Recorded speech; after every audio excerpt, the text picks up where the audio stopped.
Uncensored, no holds barred talk. 24 hours a day, 7 days a week. This is Global Reality Radio Network.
Ladies and gentlemen, welcome to another live edition of the Global Reality right here on the Global Reality Radio Network. I'm your host, Josh Reeves. Thanks for being with us here tonight for another late night Moonbat edition of the broadcast.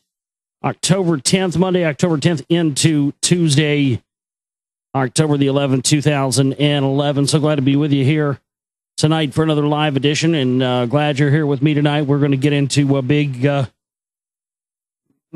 monster stack of news here for you tonight, and a lot of interesting stories, surprisingly enough.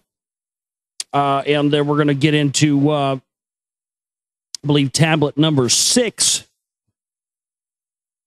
the Key of Magic, out of our newest series of reading that we started on, and that is the Emerald Tablets of Thoth. The Emerald Tablets of Thoth. It's been a pretty enlightening read, I think, so far. Personally, there's been a lot of interesting stuff that's come out, and then a lot of things, especially last week. I guess the last tablet we read out of, where we had a lot of this information that was concerning what was inside of these different chambers inside of the Great Pyramid. Go back and check that show out if you want to. Those are being posted as individual shows. You can just go to YouTube, type in Josh Reeves, Emerald Tablets of Thoth, THOTH, or you can go and find the Lost Book of Enki. Type Josh Reeves, the Lost Book of Enki, or Josh Reeves, Gods of Eden, any of that stuff there. And hell, you can just go type my name. You'll find a lot of my stuff. A lot of stuff that comes from my shows and stuff there at YouTube. And a lot of that stuff is up at my website, where this broadcast originates from, www.theglobalreality.com. That's www.theglobalreality.com. Up there at the website, we have the links to listen to the live stream, the stream that plays. I play all kinds of stuff, archive shows, shows from the week, repeats of the show. We start repeating the show right after the live broadcast ends every night. So if you miss anything, or you just want to listen again to absorb in some of the info, immediately following the broadcast every night, you can listen live, and that'll repeats throughout the day, the following day till the next live broadcast. That way, if you're, say you have a job, or where you can stream, where you can stream the stream, you can get you can listen to it at your own convenience, or you can download it now. I want to give you a quick note here before we get into the show and get into the info and stuff tonight, because it's important. I've already been I got a message earlier from somebody that said, this shit just made me laugh my ass off. Oh, where'd it go?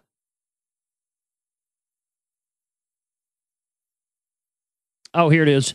It says, "Hi guys, the link has been broken for a couple of days.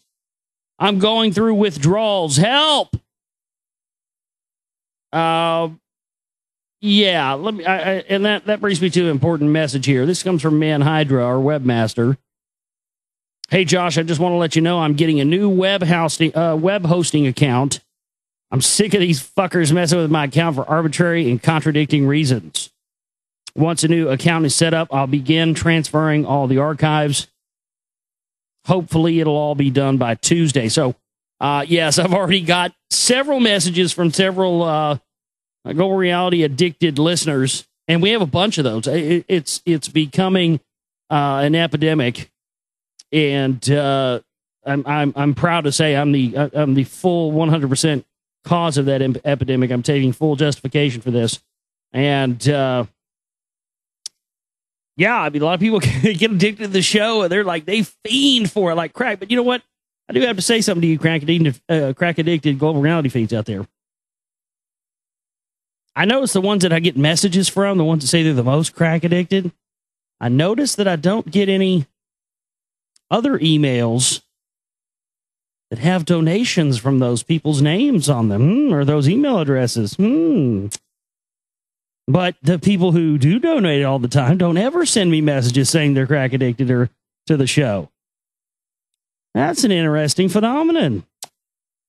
Well, I think we may have to spend some time discussing this. No, I'm kidding. We're not going to spend any time discussing it. That's just, but I did want to point out that that interesting fact there.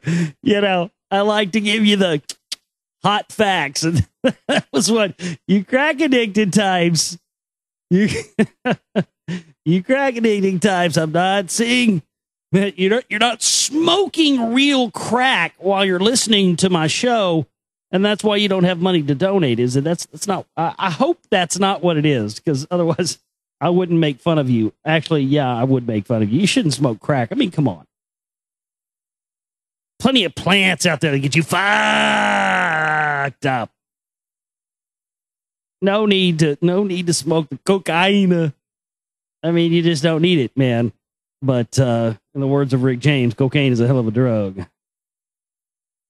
So there you go. So yeah, I guess for the time being, for the archive of tonight's show, I guess we'll put it up in a temporary spot. Okay, that'll where you'll be able to download it temporarily, and then Man Hydra will get that over when he gets his new server up. By the way, Man Hydra, if you're listening, please shoot me over the FTP information whenever you have it, man. I'm sure there's got to be some updated FTP information there, right? Or maybe not. I don't know. He's the man who knows. But just make sure I get that so we can start uploading stuff again once you get it all going. Thanks. All right. If you want to send an email to me anytime or tonight during the show, if you've got a question tonight for the broadcast, wide open to have questions from you, from the listening audience all the time. Topics, things you want to hear me talk about and get my take on. Global Reality Show at gmail.com. That's Global Reality Show at gmail.com. I'm open to have comments, questions, anything like that you want. I'll address them here on the show. We do have some to get into here tonight on the broadcast, so I'd like to do that straight out of the gates tonight. I don't have a lot. Let's see what we've got. No,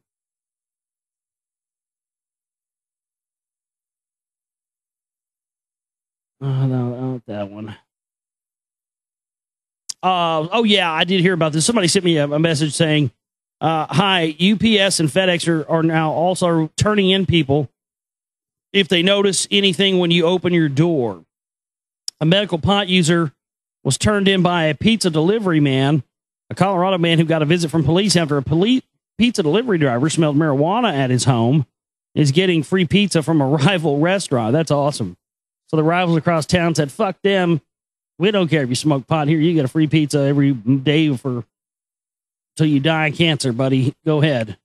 Frederick Smith says police search his home in Aurora after Papa John's International driver called the fucking cops on him.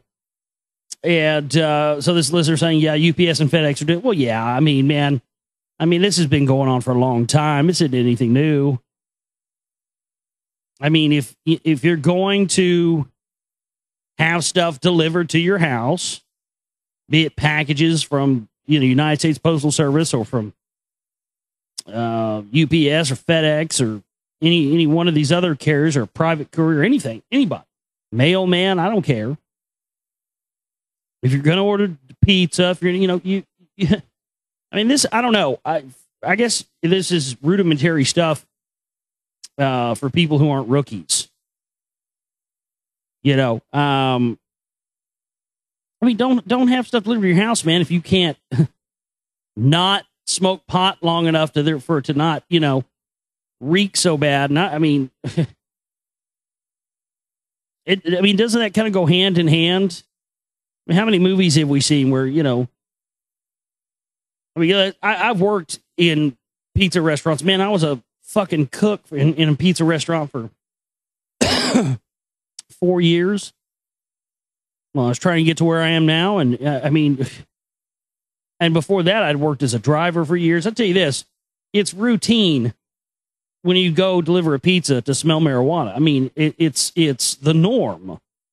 At least in my experience, it always was. I mean, especially people would always try to tip you.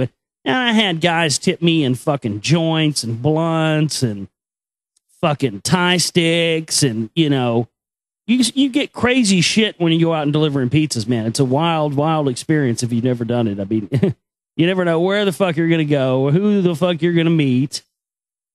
I've delivered pizzas at fucking, sorority houses before.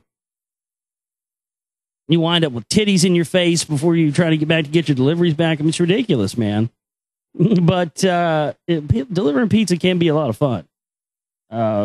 But it also sucks dick, too. But that's neither here nor there. But I mean, it's a common thing. A very common thing if you're delivering pizza to smell marijuana. And from my experience of working in the restaurant business, it's kind of like it's a personal courtesy thing. It's like if someone is your customer and they spend money with you and, they don't give you any problems and you go deliver a product to them, it's kind of like an unspoken, client privilege type thing where, because they're paying you for a service and you're, delivering that service, it's like a courtesy thing that, if you see something that's illegal or see something that's not right or smell something, you just, well, yeah, I should say something about that, but I'm not going to because I wouldn't have been there had this person not been spending money and making a business transaction.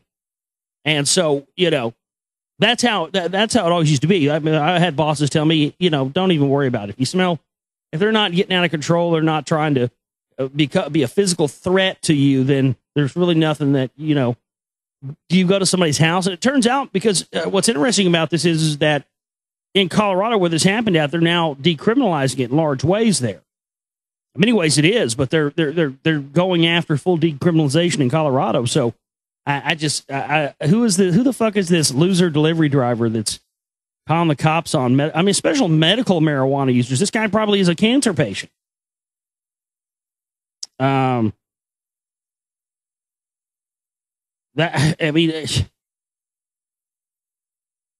It's just ridiculous to me that the view of plants is still what it is in this dark ages view of plants.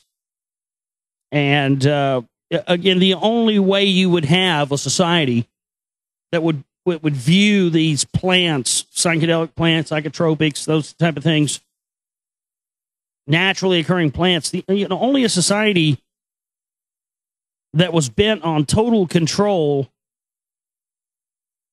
and had a fear of losing that because of the potential of the human mind would treat naturally occurring plants the way we treat them with laws. They're saying now that they're trying to make a law here in the United States. Dig this. I mean, if you don't think that if you're a citizen of the United States that you're not seen as an owned entity and owned property, this will do it for you. If you go over, they're trying to pass a law right now where if you go to any country, Mexico, Amsterdam, well, no, Amsterdam's a city. It's not a country. But if you go to any location on the planet where drugs are legal or in that area, but illegal in the United States, you can be tried and convicted of U.S. drug crimes for doing those things overseas. So if you go somewhere, well, they have to catch you is the thing. But if you go somewhere where it's legal to smoke marijuana and somebody takes a picture of you smoking marijuana in somewhere in a country where it's legal, and that picture makes its way to law enforcement, they can prosecute you. This is the law they're trying to pass. So let me get this straight. So now the United States government has authority and jurisdiction over you, even if you're not in the United States of America. I mean, if that's true, then that means that all these countries where people like Henry Kissinger or others are wanted for war crimes should be able to start, going and getting these criminal motherfuckers out of their beds at night. Shouldn't they? I mean, it's unbelievable to me that we have been traded like cattle, like baseball cards, like stocks, like any very, very, very plentiful commodity. And now they're treating us like that. And the only way that we're ever going to get free of this, folks, is if we just say that we're not going to support the entity anymore. And the entity is the United States government. That means stop carrying an ID.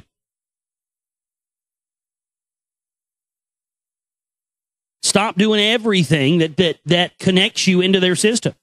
And I know we all say, oh, well, we have to be inside their system a little bit, blah, blah. You got to have to survive. Yeah, I understand that. Quite aware of that.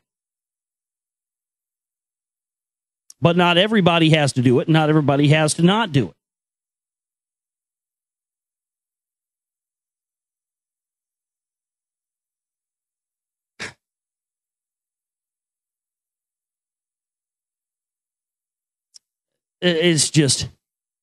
It's mind-blowing that we would allow ourselves to be, treated like a piece of property. So there's nowhere you can go on the planet now and do something that the tyrannical United States government doesn't want you to do without it being considered a crime, even though it didn't happen in their country. From what I understand, you can only treat a piece of property with those kind of rules. That's property rules. And I think that that's becoming very clear, is that we are the property of the largest, most criminal corporation in the entire planet Earth. That is the United States government.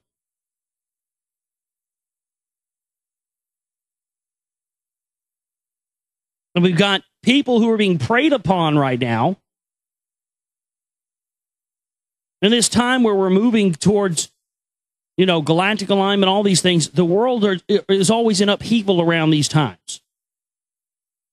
They are trying to steer the mass awakening that is going on around the planet and steer that towards these phony revolutions and these controlled stage events where people, have that natural feeling of needing to rebel and to overthrow the current system to bring about a new one.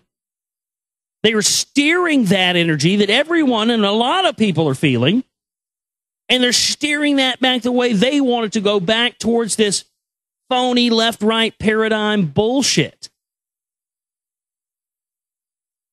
And that's exactly what it is.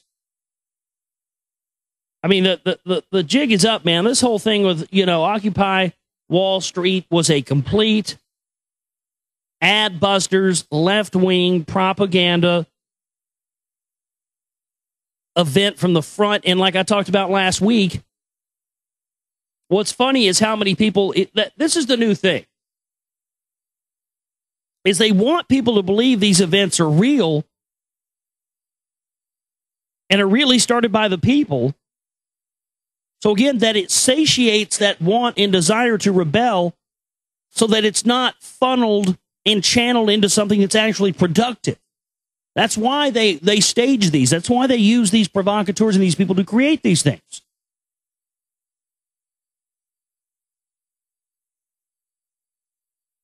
I mean, this whole idea of yeah, Wall Street's a problem. That's what we need to do. Wall Street is just it's the right hand of the much larger giant that is in control and running things. That's what it is. You could chop off the hand of the giant, but the giant is not going to be dead. The giant is still going to come after your ass, and he's going to be even more pissed off than he was when he still had his right hand and he was running his Ponzi scheme, keeping all of us enslaved. See, now you cut his right hand off. Boom, that's Wall Street. Fuck, he's pissed. So what are his options? Well, the option is that we find some way to keep, to create a new game, a new thing that the right hand was doing, a new jerk off that I can do with both, do with my left hand what I was doing with my right and still maintain what the left hand was doing. That's what I need to do. Right? So that's what this giant's doing now. So the giant who's already over here with his left hand controlling the Federal Reserve now has to come up with a new Ponzi scheme thing, a new, basically reset it, go back to zero, and start a new game again and have one where he can maintain his activities with the Federal Reserve and still run this new scheme that everybody will think is change, because we're not calling it Wall Street anymore. We're not calling this anymore. It's this new system, this new monetary thing. Right? And that's exactly what's going on. We need to cut the head of this goddamn giant off. And the only way we do that is with facts, with information that has been withheld from us, that has come from ancient texts, ancient archaeological sites around the world, Middle East specifically, that we've just completely decimated. So we can go camp out in front of fucking government buildings from now until the end of time, folks, and it's not going to do any good.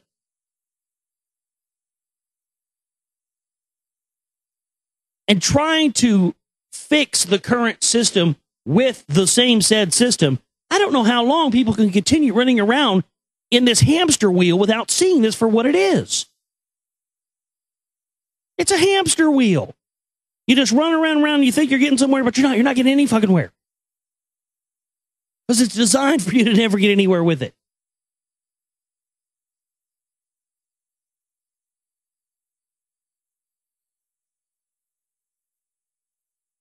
Oh, man. Let's see what else we have here tonight on the emails.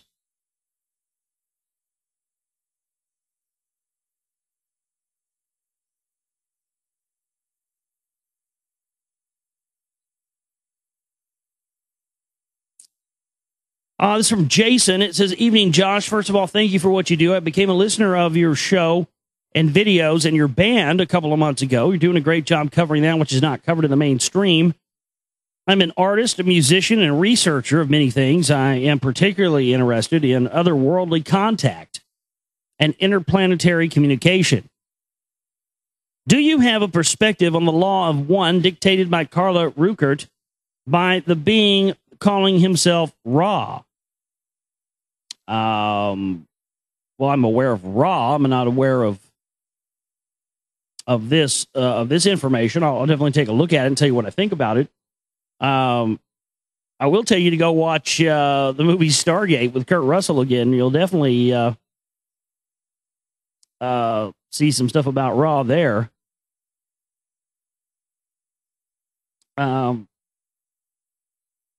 But I will check that information out. Do you know of any other channelings that have been documented you could direct me toward? I'm having difficulty finding this kind of information. I just like the experience of others to bounce my own off of.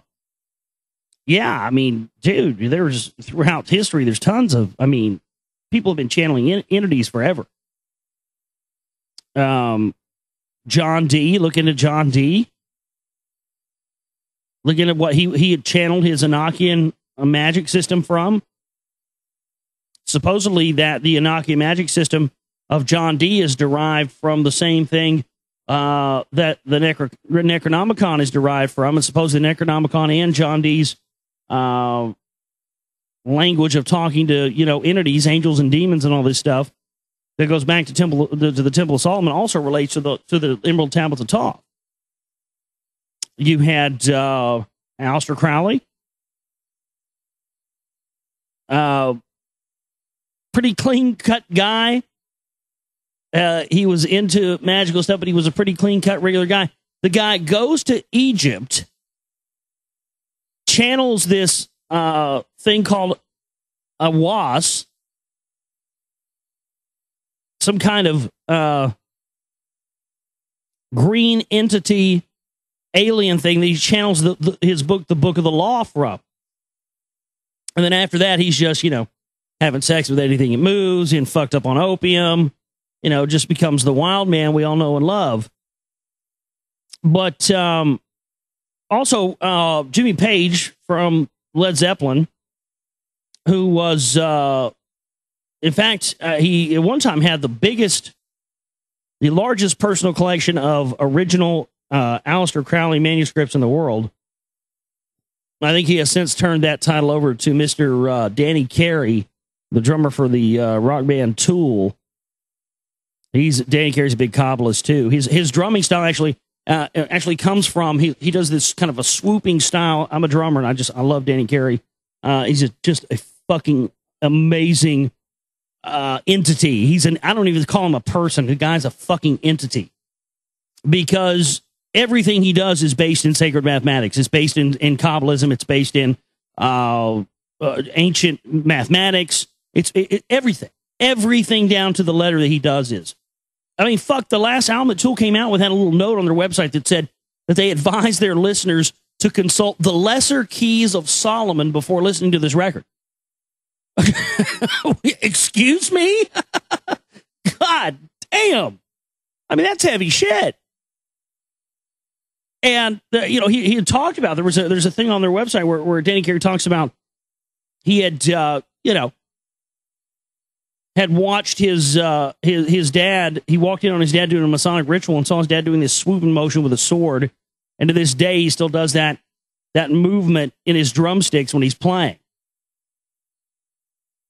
But Jimmy Page actually had this logo that you first see on the, I believe, on the Led Zeppelin 4 album, right? Which the whole front of the album is a tarot card. That's what the song "Stairway to Heaven" is. "Stairway to Heaven" is a tarot reading. A lot of people don't know that. That's what it is. That's those lyrics were derived from cards that came out of a tarot reading from, of course, an Aleister Crowley tarot deck. And Jimmy Page had these 4 letters for this word Zoso on his amps, on, you know, some of his clothing. And if you do some research into what Zoso is, you know, most people never do. Most people just say, oh, you know, Led Zeppelin, oh, you know, they were into weird occult stuff, whatever. But if you actually go and look into what Zoso is, it's some sort of entity that people have been channeling since the 14th century. Its earliest recorded, maybe it could have been going on longer than that, but it's been recorded since the 14th century that people have communicated with this entity called Zoso, whatever it is. So, you know, you have to kind of look into some of those things, look into the deeper aspects of it. You'll find it, but I don't know what else I can really direct you towards. But if you research it, man, you'll find it. It's, you know, Look into the Abra Malin. Look into the, like the Goetia. He says, thanks. I wanted to give you a little background on myself. My experience should not be my own, but has a greater value being shared with others, I think. I was 6 years old on the border of awake and dreaming when I noticed my thoughts seeming to echo as they never had before. I had, that's very odd. I had a similar experience like that when I was about, 6 or 7. And I just had like this sentence like repeating over and over in my head, and it felt like it was something was in my head, and it was just repeating over and over and over, and something was inside of it, and I couldn't. It felt like there was an entity there. Yeah, like an echo like that. That's strange. I've never heard anybody else describe that, and I don't think I've ever told that to anybody. But I did have an experience like that when I was about the same age. I'm 35. How old are you, Jason? I would be interested to know if you're around the same age as I am. My thoughts seemed to echo as they never had before. I had an idea of another consciousness reading my own. I felt I was not alone. Even in my dream world, it instantly opened my eyes, already facing down the hall and through the living room and out the window to a large pair of green, glowing reptilian eyes. I did not feel fear at what I thought was a possible illusion until I noticed my thoughts really were being reverberated as though they were out on a table for all to see. At this point, I panicked, ran into my parents' room, and told my dad someone was outside looking into the window. He jumped out of bed and ran out the door, and he came back asking me to clarify what I saw. I told him, minus the telepathy, as I didn't even understand what that was at that age. He said it was probably just some light reflection, and I went to bed. I had a dream that night that I went to a spacecraft in outer space, and some experiment or manipulation was done to my mind and then sealed somehow so that I would not remember what was done. After that night, the entire experience was gone from my memory for 16 years. During my high school years, I attended a Catholic private school and had some serious issues with anger and depression. I was placed on Zoloft, Ambien, and other drugs, which twisted my mind into obscurity and sometimes dulled me into a zombie. I had hallucinations of terrifying demons and could hear voices which spoke in clear English, telling me to kill myself and others. And they did not originate in my own consciousness. That's those pharmaceuticals, man. No doubt. That shit is pure evil in a pill. I stopped taking pharmaceuticals and never voluntarily went to a doctor again. Good for you. Oh, wow. Wow. This is an amazing story here, my friend. I went on to be an army soldier in Bagram, Afghanistan. Jesus Christ, man. Whew. Man, I feel for you, buddy. Oh. Went on to be an army soldier in Bagram, Afghanistan, feeding Taliban prisoners of war. During that time, I spoke with openly admitted military intelligence agents and undercover intelligence agents and was drugged multiple times by them. Oh, my God. Oh, my God. I knew this. I knew this is where this was going. Because you think for a second, man, from the time you enlisted, they didn't know everything about you and your experiences, dude. They sure as hell did, man. That's probably why they put you where they did and had you doing what you did. I spoke with openly admitted military intelligence agents and undercover intelligence agents, and I was drugged multiple times by them. And I noticed so many synchronicities with the perpetuated fiction and the hidden truth that it caused in me a kind of breaking of my shell, and I woke up, as they say, to the bigger picture. And my interest wandered into the hermetics and mysticisms of this world and other worlds. Shortly after my return from war, I left the army to pursue real freedom through music and painting.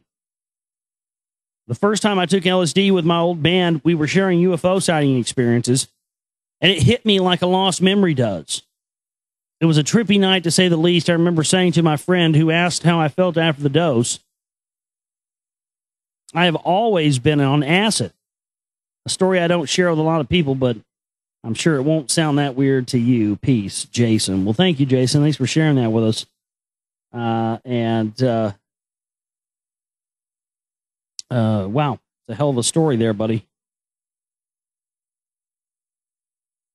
And look, Jason, I mean, I know I don't have to tell you this.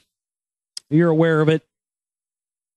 There's a lot of us out here, and it's amazing how many of us are finding each other now. There's a lot of us out here who've had similar experiences and had similar things in our lives happen to you as you have, Jason. And I think all of us who've had these similar experiences were picked or some sort of reason. I think that's why we're here alive and living during this time. I mean, I had times in my past, man, when I was young, doing, stupid shit, drinking too much, taking too many drugs. And, I had a lot of times where I shouldn't have been alive.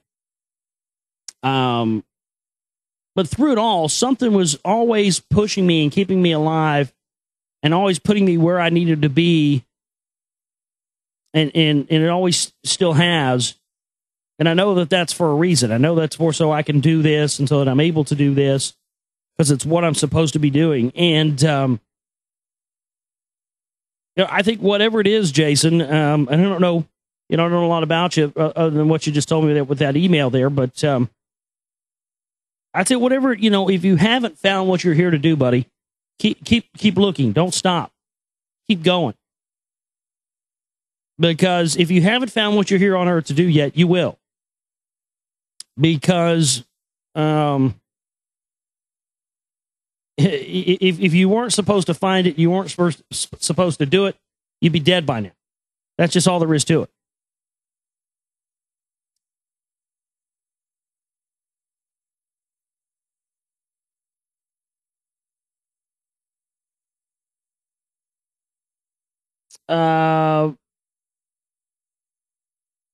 Here's one from George. George says, Josh, I don't have any proof other than the numerology, but I believe something is going down major this week. Don't hate on me if I'm wrong, but like the people that do it on purpose, I always see 11s and 69s everywhere. But now I'm seeing 44s and 88s everywhere too. While I was typing this in the NFL game tonight, the Detroit running back, number 44, just ran a touchdown. 88 yards. I don't even try to notice these things. They force themselves on me where I cannot ignore them. This is the work of a very sophisticated program. Give people enough choices. Lee said on his show that it may go down on Thursday, 10/13, because of that Templar Day, 10/13/23. For Pete's sakes, my grocery bill yesterday was $23.23. Here are some historic dates for 10/13. 1307, hundreds of Knights Templar in France simultaneously arrested. 1582, because of the implementation of the Gregorian calendar, this day does not exist in this year in Italy, or in Poland, or in Portugal, or Spain. The day does not exist. 1773, the Whirlpool Galaxy is discovered by Charles Messier, a water reference. 1775, the United States Continental Congress orders the establishment of the Continental Navy, later renamed the United States Navy, water reference. 1792, in Washington, D.C., the cornerstone of the United States Executive Mansion, known as the White House since 1818, is laid. 1843, in New York City, Henry Jones and 11 others found B'nai B'rith, the oldest Jewish service organization in the world. 1845, a majority of voters in the Republic of Texas approve a proposed constitution that is, if accepted by the U.S. Congress, will make Texas a U.S. state. 1881, revival of the Hebrew language, as Elzir ben Yehuda and friends agree to use Hebrew exclusively in their conversations. So what are you trying to tell? And then here's another water reference. Pacific Northwest experiences a cyclone, 1962, the equal of a Cat 3 hurricane, with winds measured above 150 miles an hour at several locations. 46 people died. More water. I know we can only speculate on things that haven't happened yet, but it never hurts to be aware of the significance of the psychos. Okay. So what's your theory here, George? Zionist Mossad agents are going to commit a false flag on 10-13 using something involving water, either a boat or a flood or a weather mod op or, something like that. Interesting stuff. Well, like I said, though, we're just going to have to wait and see what happens.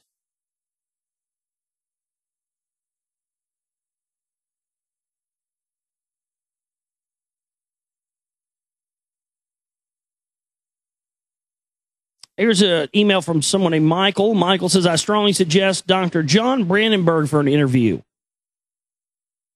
Recently on 9-1-11, he did 3 hours on Coast to Coast AM. He has done countless interviews and many other shows. Real cool, laid-back guy with some fascinating views and discoveries. Dr. John Brandenburg. Okay. I never heard of him. And right now, until I get a new computer, I don't have the ability to be able to have guests on. So I'll look into him and try to get him on. Then I'm getting closer and closer to having enough to get it. We're still a couple $100 away, but getting closer every day. Let's see here. I guess that's all the emails we have tonight. Global Reality Show at gmail.com. It's Global Reality Show at gmail.com. You want to send in an email tonight to the broadcast. I have a question. Oh, got one here from Man Hydra. Okay, new FTP account. Okay.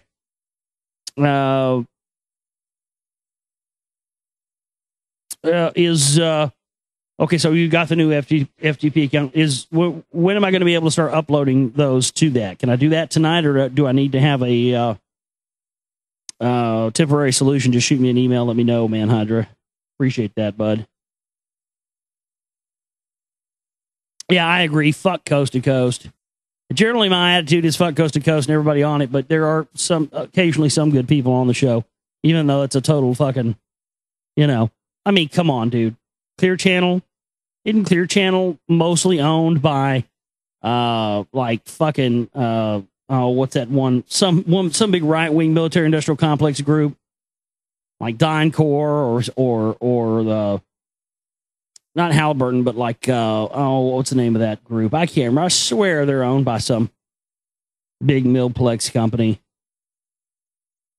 Man, oh man, oh man. Golly, I can't believe we've already been going almost 45 minutes tonight. Wow. Thought I'd been going here about 20 minutes or so. Holy shit. Well, we got a big ton of news to get into tonight, and we need to get into that. So we're going to take a break, come back, and we'll get back from this break. We will jump into the news. I don't know if we'll have time to get into reading any tonight. We have to save that for tomorrow night, but we'll see what happens. Well, we've got a ton of news to get into with you tonight. Thanks for being with us. This is the Global Reality for you right here on the Global Reality Radio Network. I'm your host, Josh Reeves. It is Metal Moonbat.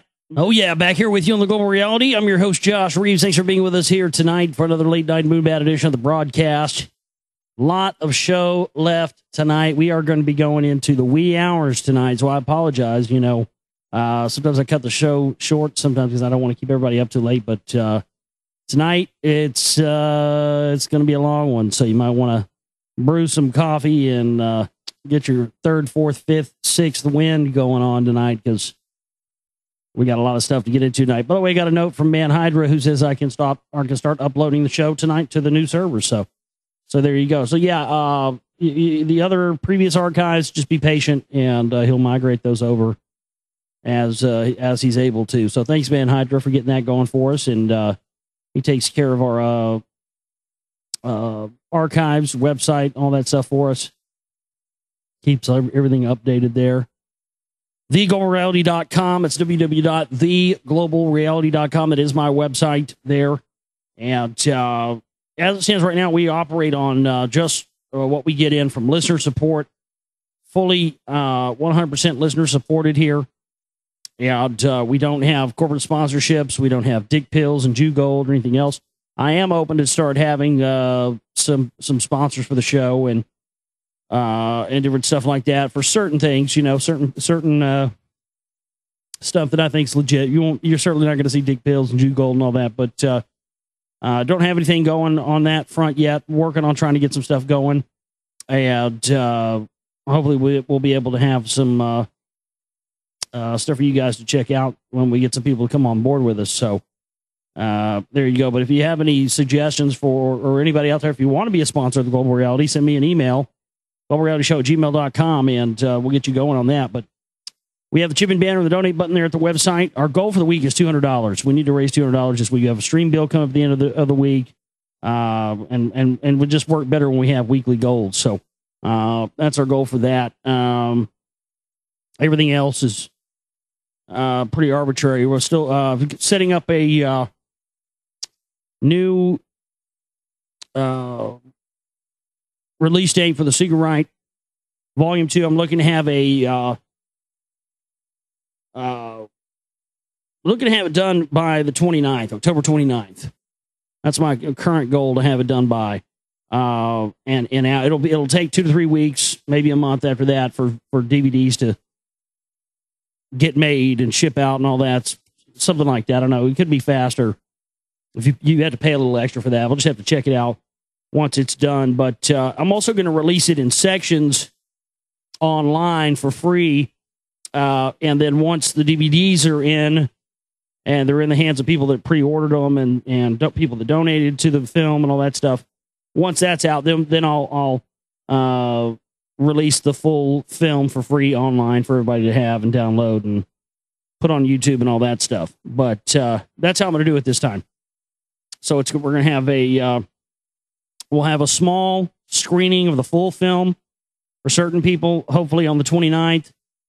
That's what I'm shooting for, and that's what I'm sticking to. So that's what I'm going to be working towards. Now, I will say this: it's going to be very important between now and that time, talking about supporting our work. It's going to be very important during that time you do support our work, because I will say this: we were talking about earlier the crack. That's what I'm torn between, because I got all these crack addicted listeners.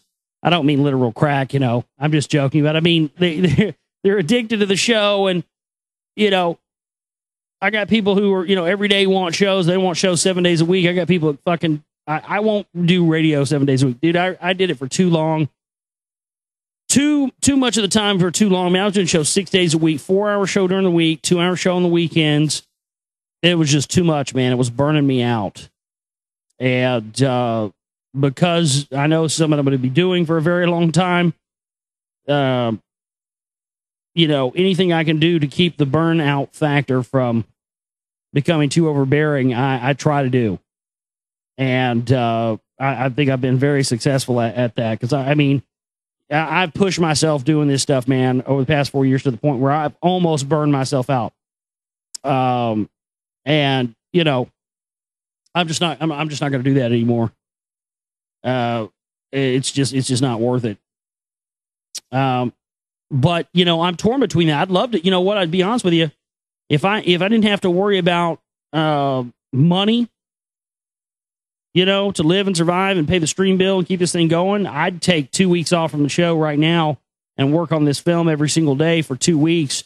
And it would be, totally done and out, and we wouldn't have anything to worry about.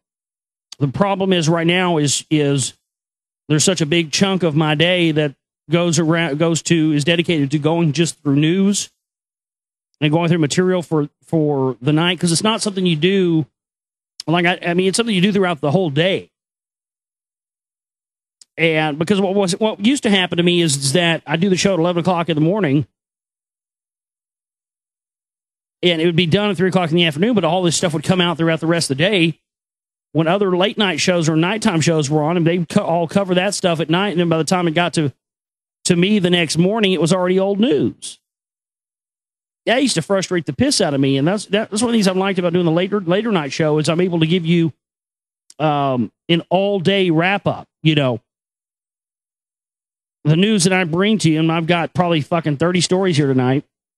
Comes, especially on Mondays, it comes as a result of everything I've pulled over the weekend. But every day, I mean, you're looking at 12 hours worth of news or something. That's what you're getting here. So,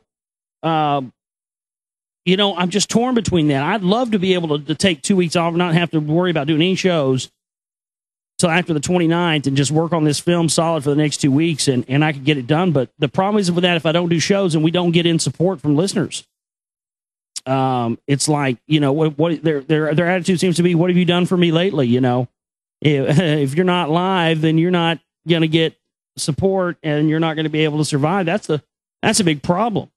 You know, if I had a sponsor, or I had a sponsor that was, you know, I already had one that was coming in on you know, a monthly basis in a large way, I wouldn't have to worry about that. That's just really torn between that right now. Oh man, and I'm getting closer and closer to having enough to get a Mac. We're within a few $100, but I also want to get the upgrades and everything for it as well. I want to go ahead and get that out of the way. But thanks to Lee Iovino, he sent me a link on some refurbished Macs that were a really good price. So I'm getting closer and closer to that, and that's come as a result of donations we've gotten from listeners and support out there. We're getting a lot closer, and I can't wait until we get it fixed. I went and looked at some over the weekend just to get an idea of what I wanted and stuff, and it's pretty exciting.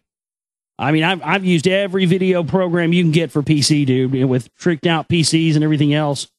And the Windows operating system is just a governor, man. And don't tell me Linux or some shit like that, because you can't use. There are no high-end video editing things for Linux. No, Linux is just not an option for me at all. But no matter how awesome of a PC you have, you never see the full power of it because it's being held back by that fucking governor, that fucking operating system. And the video stuff, the video editing stuff for Mac, the software stuff, it's just if you want to have professional looking stuff, you got to have it. And you know, I was really frustrated after the Secret Volume 1 came out because I actually had people say to me that movie looked to them like, and I think this is one of the reasons why I've taken so long to get this movie done, probably one of the many, but biggest reason is I just keep finding more shit, and I keep trying to make this film have a different look to it. But that's because I literally had somebody say to me, I had several people say to me on the last film that Secret Volume 1 looked like it was made on Windows Movie Maker. Dude, I was using the top, Avid Pro, which is like the top video editing software you can get for PC. It's like state-of-the-art shit. I mean, I was using all of the best stuff you can get, and that's the best results I got. And believe me, dude, there's some pretty awesome shit in that movie, like stuff I had to invent that just, you know, a plug-in or something doesn't give you that I did in that movie. I mean, there's like one segment in there that took me like a month to do. It's like a 2-minute segment. It took like a month to make that segment with the effects and with all, you know, the different stuff. But no, it was not made on Windows Movie Maker, and it actually went a lot of fucking hours of work. You know, 20,000 hours of work went into that movie or something. You know, something ridiculous like that. So I bet that's the biggest thing for me is that people are sheep. If you don't make something that looks like they've seen on TV or something that looks like they've seen on cable or, you know, on a DVD, it doesn't matter how goddamn good your information is, they're not going to pay attention to you. And that's what frustrates me the most, is because I feel like in the 2 films I've made so far, I've had great information in it, but the information has been overshadowed by the fact that You know, people are only paying attention to, oh, this movie looks like it was made on Windows Movie Maker. Ha, ha, ha. But they're not paying attention to the information. So I've got to find a way to make that not be anymore, because the information that I have in The Secret Right Volume 2 is some of the most powerful information I will probably ever put out in anything.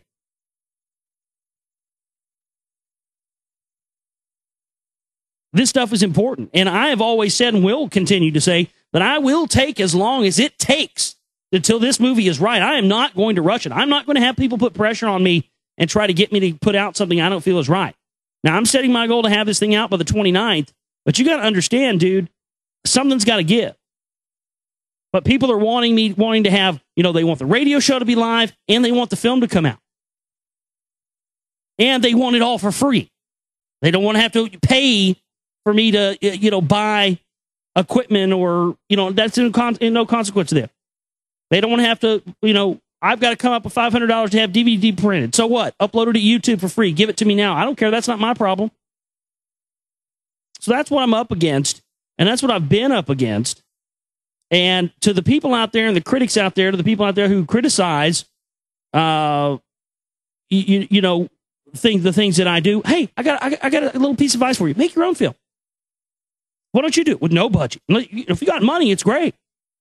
But imagine having $0 and getting in, you know, 500 here or 1,000 here over the course of a period of time.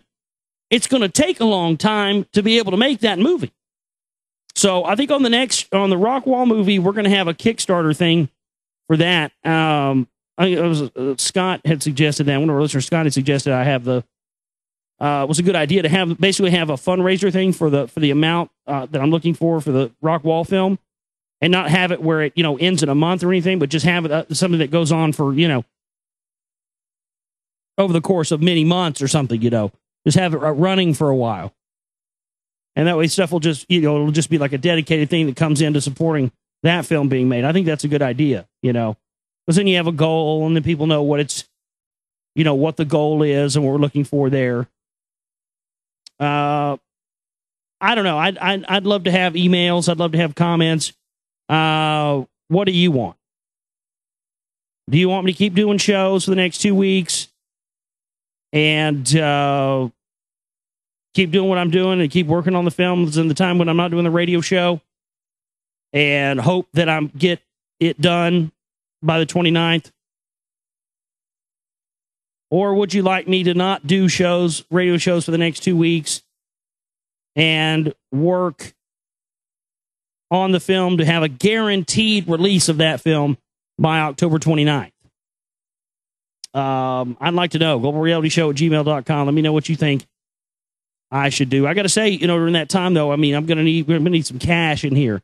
You know, we're going to need somebody to help out and get some cash in here so I can have, you know, money for expenses and to live on and pay the stream bill and all this stuff, and you know, have money for the next couple of weeks to survive if we're not going to be up here having live radio and getting support. I don't know. We'll see. I'll see what happens. You know, it's just whatever you guys think that you want.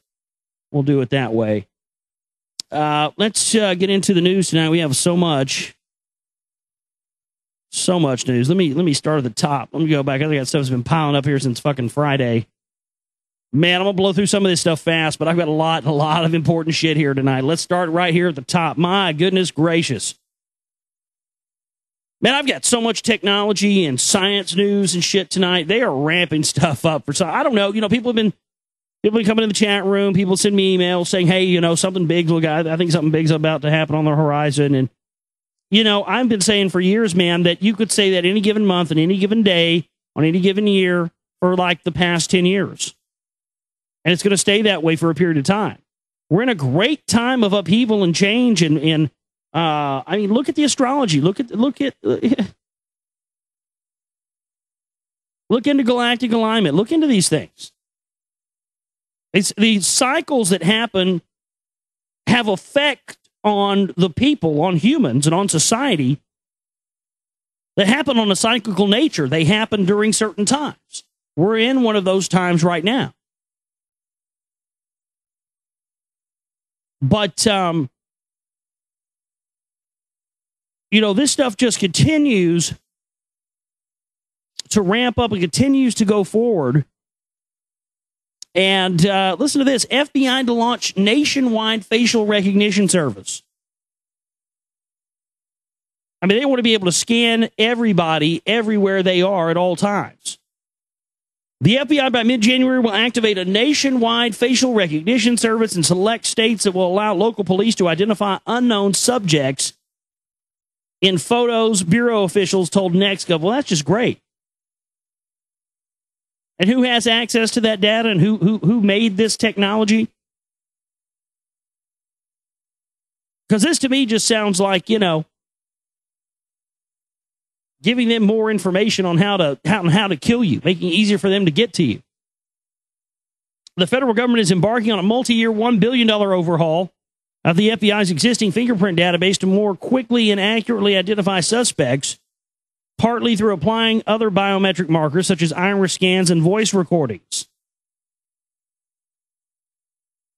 How often law enforcement authorities will have a photo of a person for whatever reason they just don't know who it is, but they know this is clearly the missing link to our case, says Nick Magna, a unit chief at the FBI's Criminal Justice Information Services Division. The new facial recognition service can help provide that missing link by retrieving a list of mugshots ranked in order of similarity to the features of the subject in the photo. Today, an agent would already know the name of an individual to pull up the suspect's mugshot from among the 10 million shots stored in the Bureau's existing integrated automated fingerprint identification system. Using the new generation identification system that is under development, law enforcement analysts will be able to upload a photo of an unknown person, choose a desired number of results from 2 to 50 mugshots, and within 15 minutes receive identified mugs to inspect for potential matches. I mean, this is completely without warrant, without any provocation, without anything. They're going to be able to pull this. And this is ripe for setting people up. And I think that's where all this technology is going. It's going to set people up and to try people for crimes that they did not commit while posing to be flawless because it's, this new technology that's absolutely makes no mistakes. I mean, last week, we already had the story last week about somewhere in San Diego, I think it was, where they're rolling out the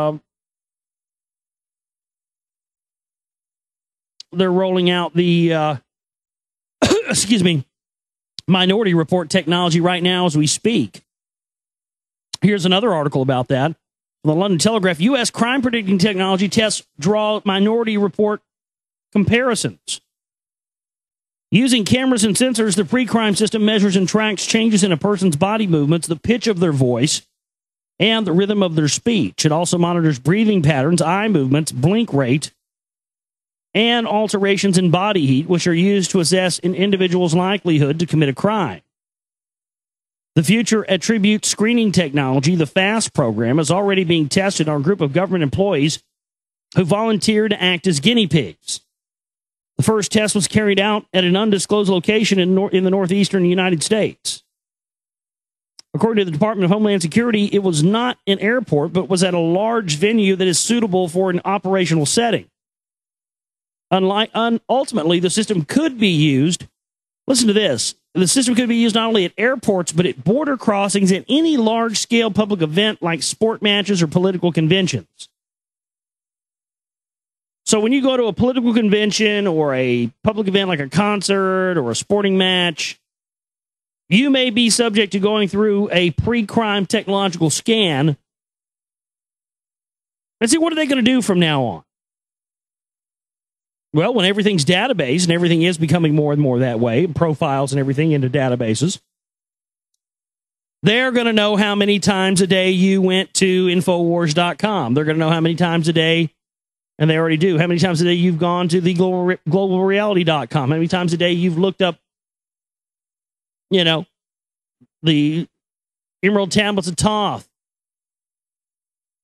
And see, what they'll start doing is they'll start flagging people who go through these scanners at concerts, sporting events, whatever have you. that they have already flagged previously for basically accessing content that the government or the powers that be seem to be deemed to be inappropriate or a threat or anything else. So now you can go through them and say, well, our scanner showed that your body language and your speech made us determine that, you may be going to start some shit. You may be a threat here. We need to remove you. You're going to need to come with us. Now, what is your recourse there? Do you get to take your accuser, which is in this case a machine, into a court of law and debate with it? No, it's a machine. So there's no recourse for it. If it determines, for whatever reason, they don't tell you the parameters, that for whatever reason they say that you have triggered their pre-crime thing, that boom, that's it. That's all they need. This is where the technological enslavement grid really comes home to roost, right here. Our greatest blessing is also our greatest curse. Will we take this technology and harness it and use it to bring about mankind's new dawn on this planet, or will we become enslaved by this technology? When the aristocracy becomes the technological aristocracy, merges with the machines, and tries to get us to all merge with it. My God. Unbelievable stuff.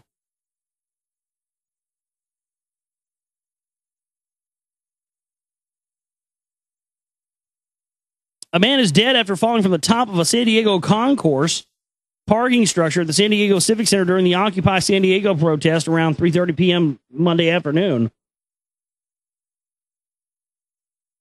Oh, that's a bummer.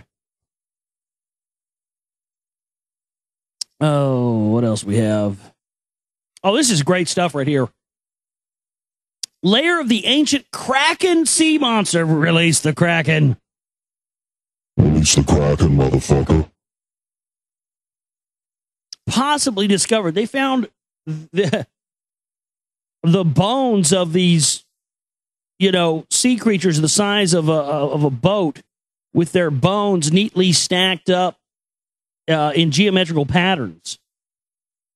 Very similar to what octopi do. A giant sea monster, the likes of the mythological Kraken, may have swum Earth's ancient oceans, snagging what was thought to be the sea's top predators. School bus-sized ichthyosaurs with fearsome teeth. The Kraken, which would have been nearly 100 feet long, or twice the size of the colossal squid, likely drowned or broke the necks of the ichthyosaurs before dragging their corpses into its lair. Akin to an octopus midden, according to study researcher Mark Miniman, a paleontologist at Mount Holyoke College in Massachusetts.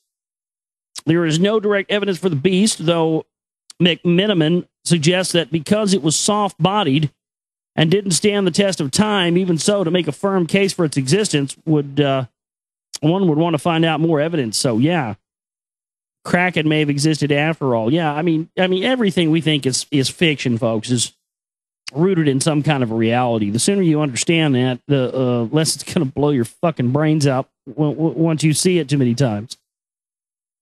Oh, man.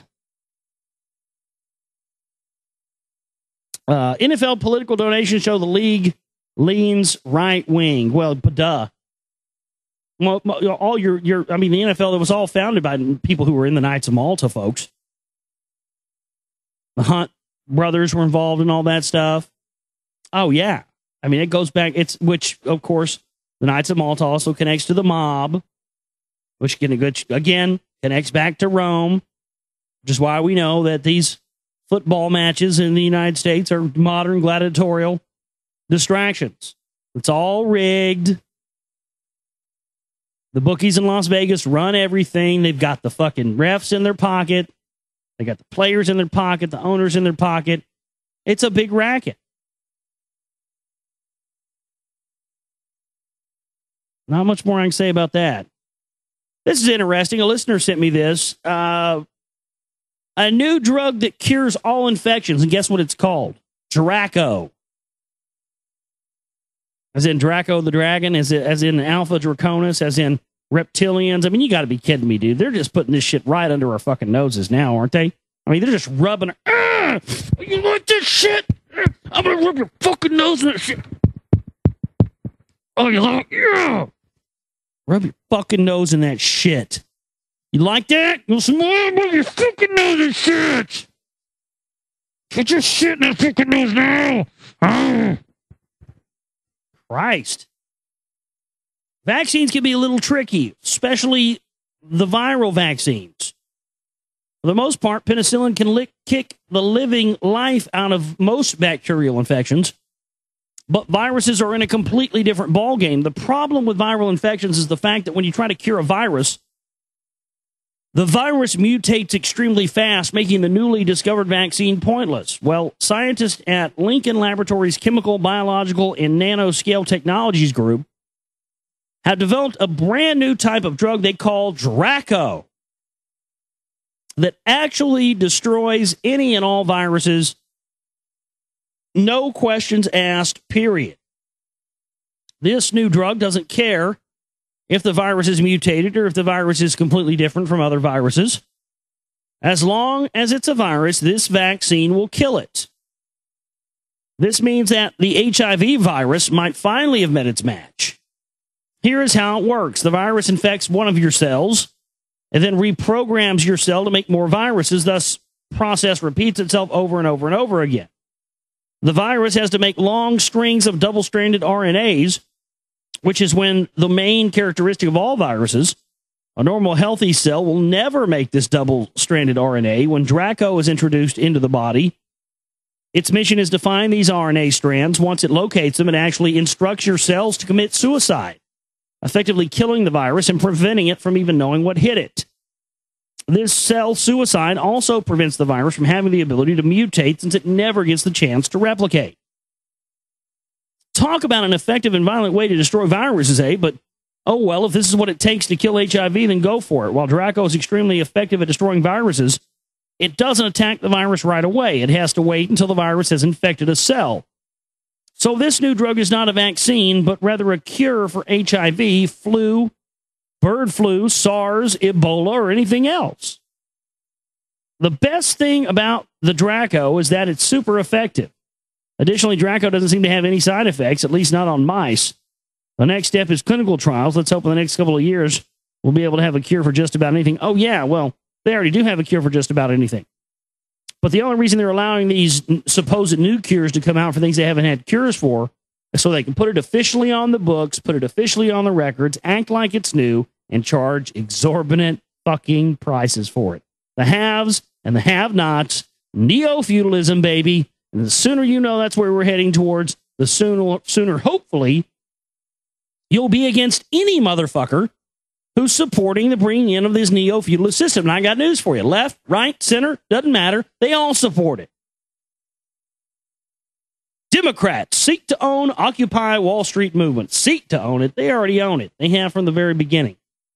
Next.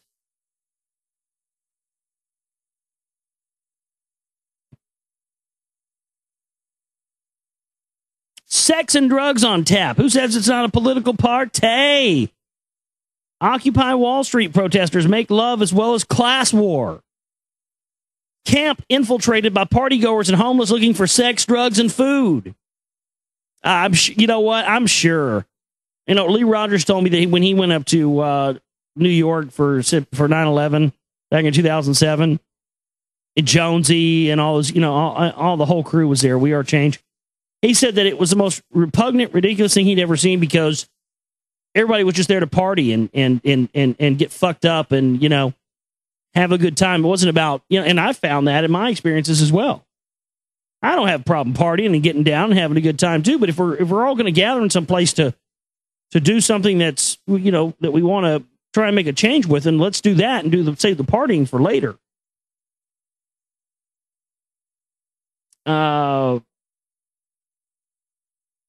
It's wild stuff.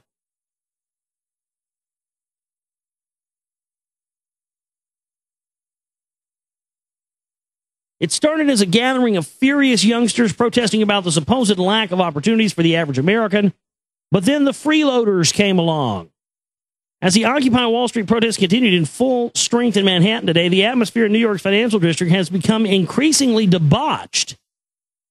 Meanwhile, the protests against the state of the U.S. political and economic systems have now spread to more than 25 cities, from Sacramento to Seattle, Anchorage to Atlanta, and Mobile to Minneapolis. Conspicuously living among the politically active in the makeshift village of Zuccotti Park are opportunistic junkies and homeless people making the most of the free food on offer. Also present and infuriating the hardcore of activists are a number of teens looking to turn the gathering into an urban rave. Among the banners and flags are now discarded packets of condoms, cigarettes, and bottles of spirits, while naked youngsters happily get together with just sleeping bags covering their modesty. Yeah, I mean, this is the same thing it's always like it was in the 60s, man. And that was stage two, all that shit in the 60s. I know all you old timers think, oh, I was there in Woodstock, and I was there at Haight-Ashbury. And you youngsters don't know dick diddly squat. We actually changed things. You didn't change jack diddly squat. You followed another fucking mainstream consensus-created movement the same way a lot of us have. Not anymore, though, bucko. That's exactly what this shit is designed to do. Like I was saying earlier. Look at the age group of the people that are participating in this, and all they're doing is steering that energy that these people could be steering towards trying to find out the real truth and the real rabbit hole. But these punks that are out here, most of them, look, most of the people that are doing this are pinko commies. I'm sorry. I got to call a fucking ace an ace when I see one. You know what I mean? This shit was created by the pinko commies, which is another extension of the globalist power structure, another one of their ideologies.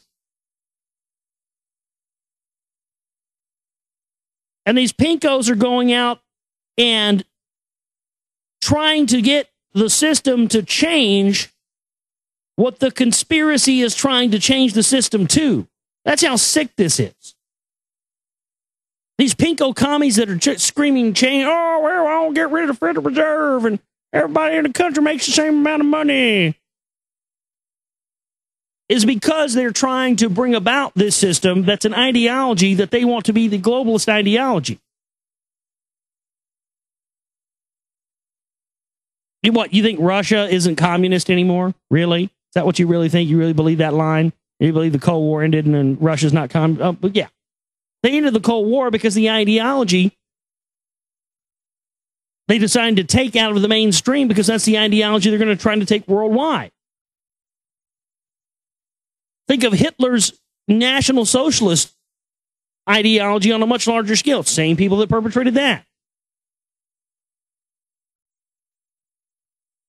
So this is sick, man. These pictures, they've really, I don't know. I didn't go to any of these events, and I haven't gone down and talked to these people, and I'm not going to. Why? Because it's just not going to do any good. This thing, I mean, the people are not going to listen to me. You're not going to wake up. I go down there and try to talk to these people about everything. And besides that, god damn, these people look, I'm sorry. People in these pictures look like they haven't bathed in a while. I mean, look at this shit. There's a picture of a dude taking a shit on a cop car during, I'm not kidding you, this dude is taking a shit on a fucking cop car in New York during this thing. I mean, that's getting the job done, huh? That's really sending a message to Wall Street, isn't it? Let me take a shit on a cop car. Yeah, that'll make those banksters think twice.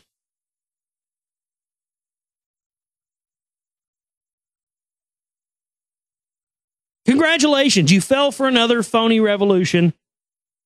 And people will continue to fall for phony revolutions until they wake up to the deeper aspects of this information. And let me tell you, it's much deeper than MSNBC and Democracy Now!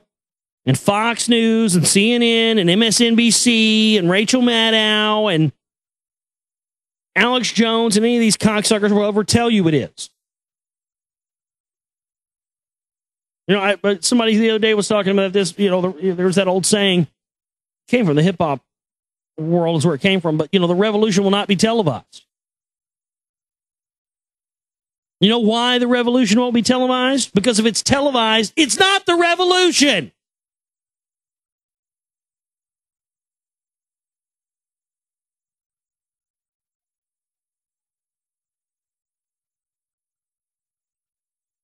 I thought we'd established that a long time ago.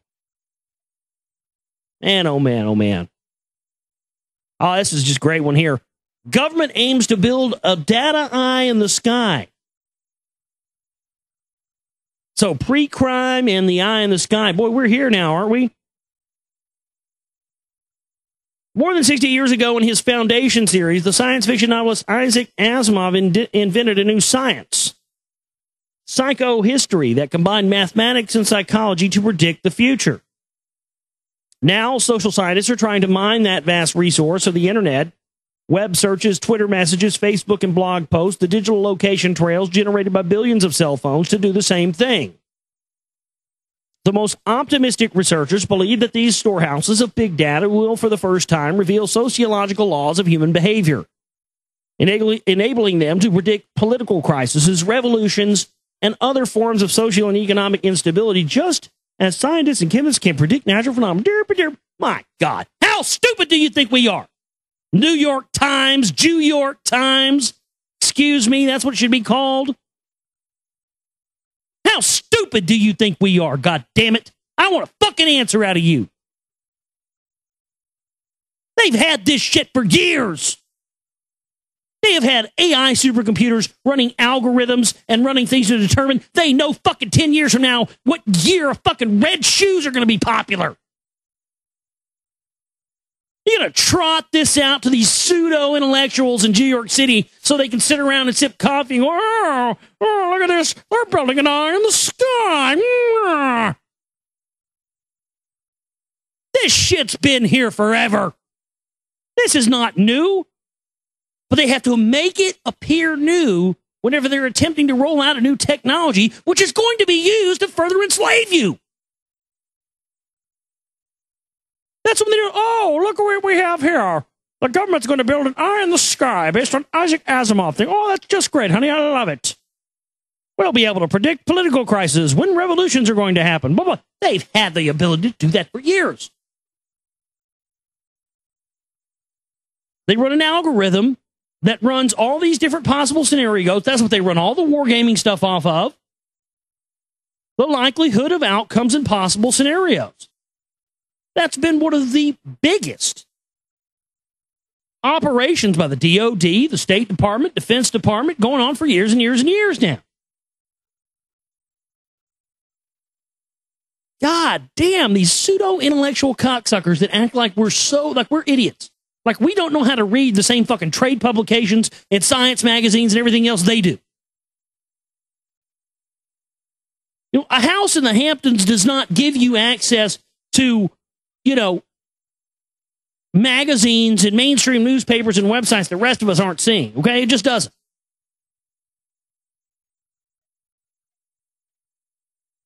I love it, man. The hits just keep on coming. Listen to this shit. DARPA harnessing crowd wisdom to develop new perch and stare UAVs. Different services of the U.S. military are working on different solutions, providing persistent, intelligent surveillance and reconnaissance, supporting the warfighter with miniature autonomous vehicles designed for perch and stare mission profile. One of the most mature programs, the Shrike, recently unveiled by the AeroVironment, was developed under the Defense Advanced Research Programs Agency, DARPA, funding to develop a stealthy, persistent perch and stare capability UAV. But Jim McCormick, a program manager at DARPA, believes that the commercial off-the-shelf technology harnessed by the innovation of the crowd could yield new capabilities that could benefit the warfighter even beyond these military-funded programs. Oh, even beyond military-funded programs.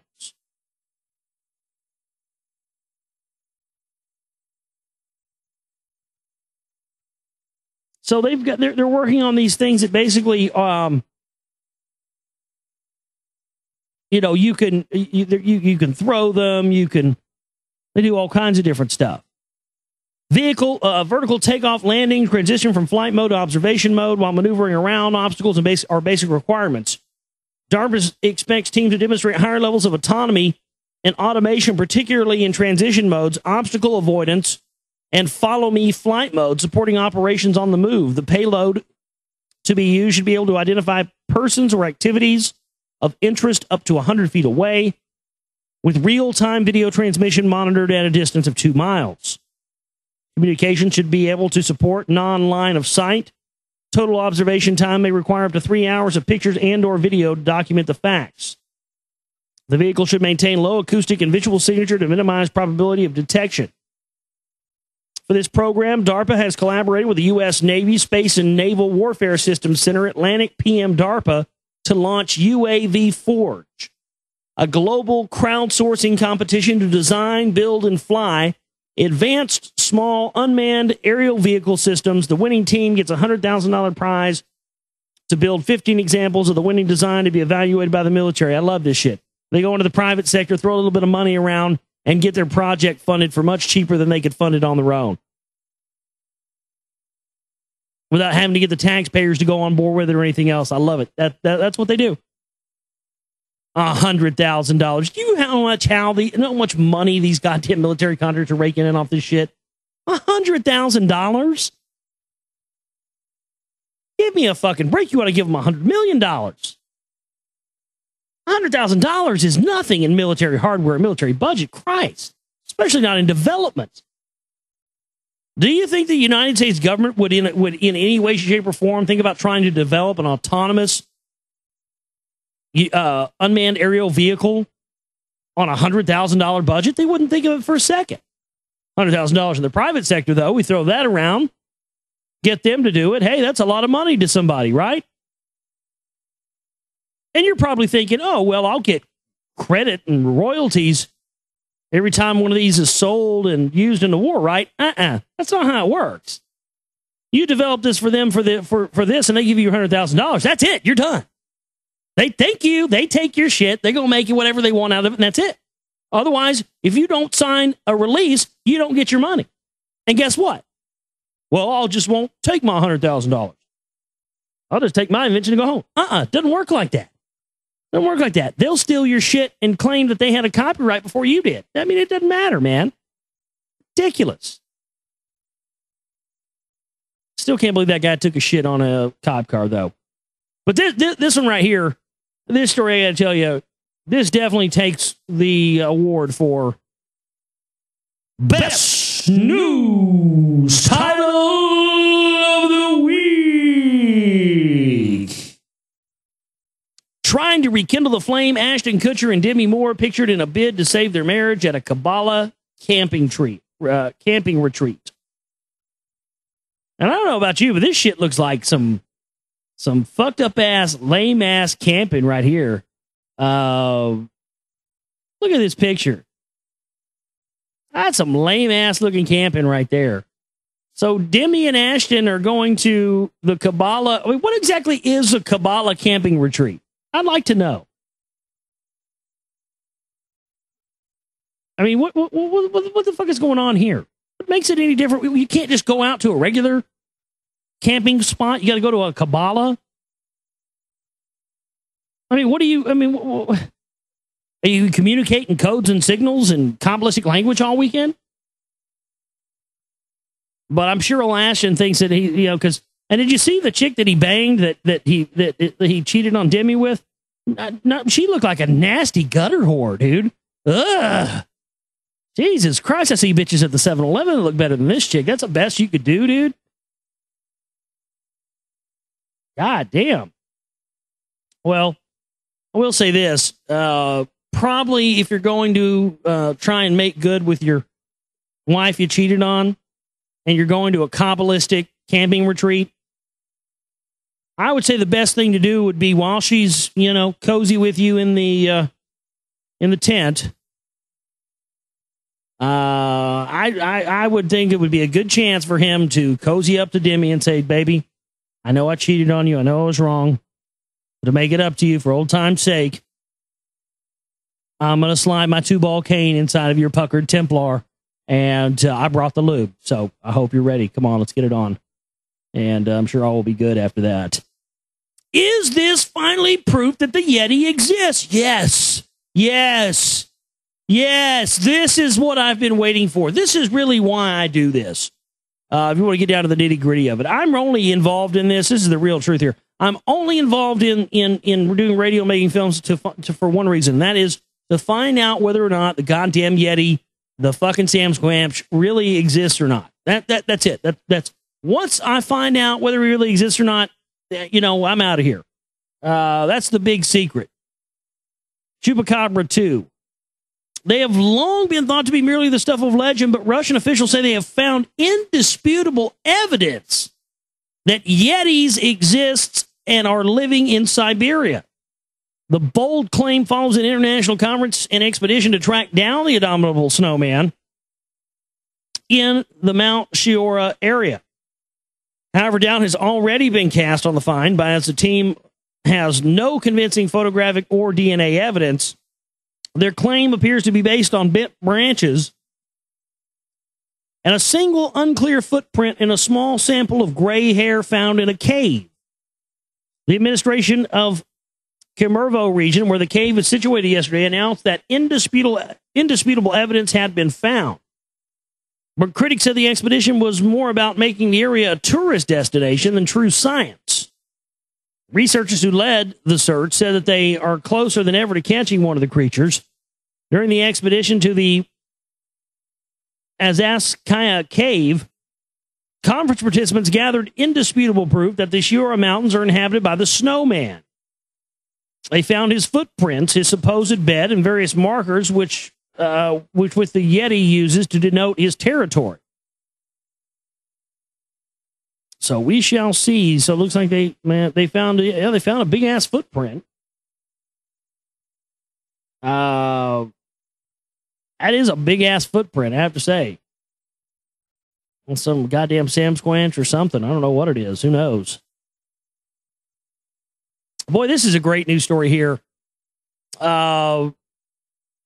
If this ends up being something that they're able to build on and do more, this would be great for guys like me. Listen to this.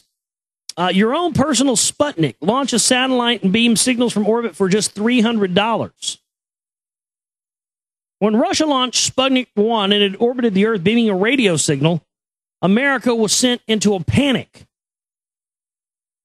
But Kicksat aims to let anyone put their own satellite into orbit and send signals from space for just $300.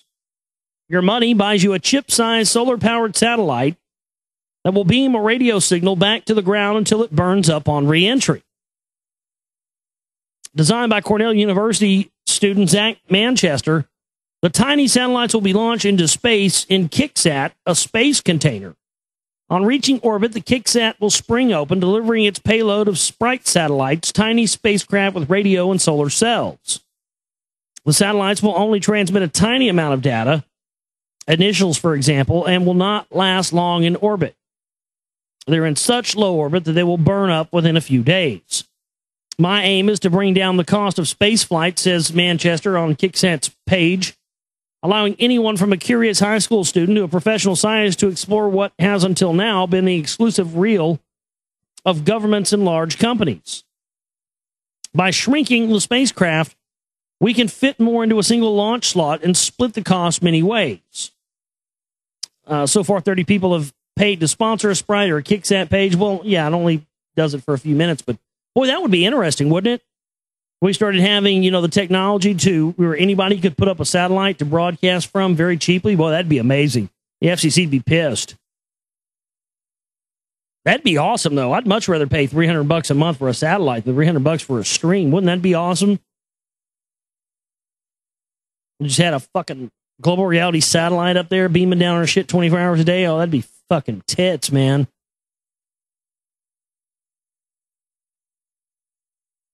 Sun's 11-year cycle means we're in for an Arctic freeze this winter, say scientists. Yeah, I could have told you that. That's the time we're in. New research suggests the continuation of life on Earth depends on massive explosions on the other side of the galaxy. The explosions, gamma ray bursts, thought to occur when two stars collide, can release tons of high-energy gamma ray radiation into space. Scientists believe they have already played a part in some of the planet's extinctions. They say the blast could be contributing to the depletion of the Earth's ozone layer. Brian Thomas of Washburn University in Topeka, Kansas, said that we find that a kind of gamma ray burst, a short gamma ray burst, is probably more significant than a longer gamma ray burst. It is thought to be the first time scientists have connected the timing of these gamma ray bursts to extinctions on Earth that can be dated throughout the fossil record. LiveScience.com reports that there are two types of gamma ray bursts, a longer, brighter burst and a short, hard burst, which lasts less than a second, but seems to give off more radiation than a longer burst. If such a burst were to happen inside the Milky Way, its effects on Earth would be much longer lasting. The short bursts may be caused by fender benders between stars, such as the dense neutron stars or black holes colliding. The researchers were able to estimate that such collisions happen about once every 100 million years in a galaxy. That means that Earth would have been hit by several over the course of its history. So, another threat we're going to have to, give up all our rights to be protected from. Gamma radiation. I'm sure they'll find some way to make us acquiesce to that. I was talking about this in the chat room earlier. This is bizarre. The picture of this, and I'll put a link to this in the chat room so we can get this up. Manhydra may already have it up on the website, but we got to get this up on the website. So everybody, if you're listening on an archive later, you can go check that out, hopefully at my website, theglobalreality.com.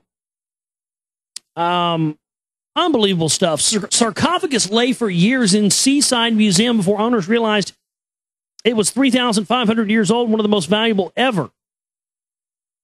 The mummy in the Torquay Museum has lain there for years and is assumed to be between 2,400 and 2,600 years old and relatively uninteresting until a visiting academic said, "That's older than you think it is."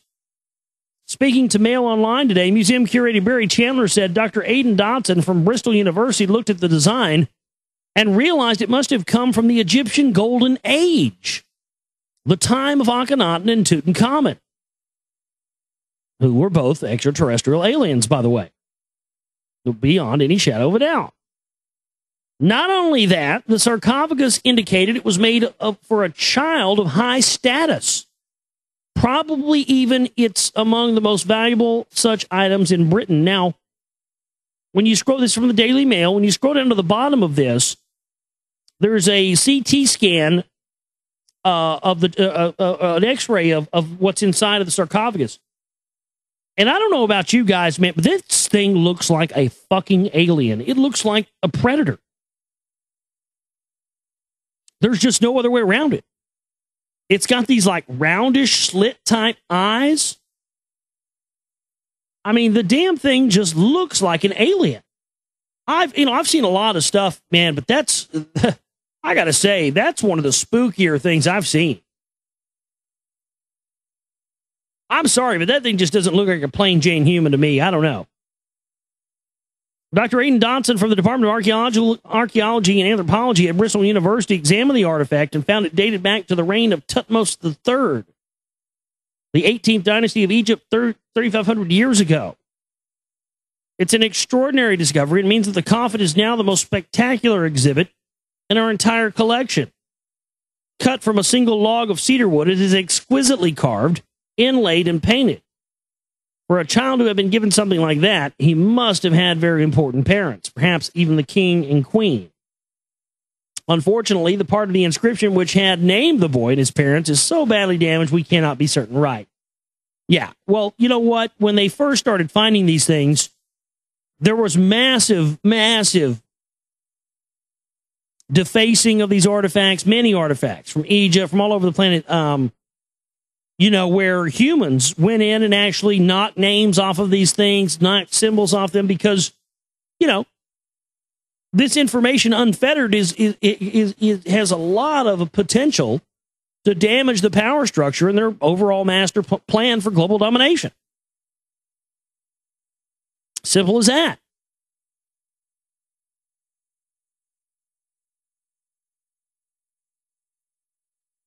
Man, oh man, oh man.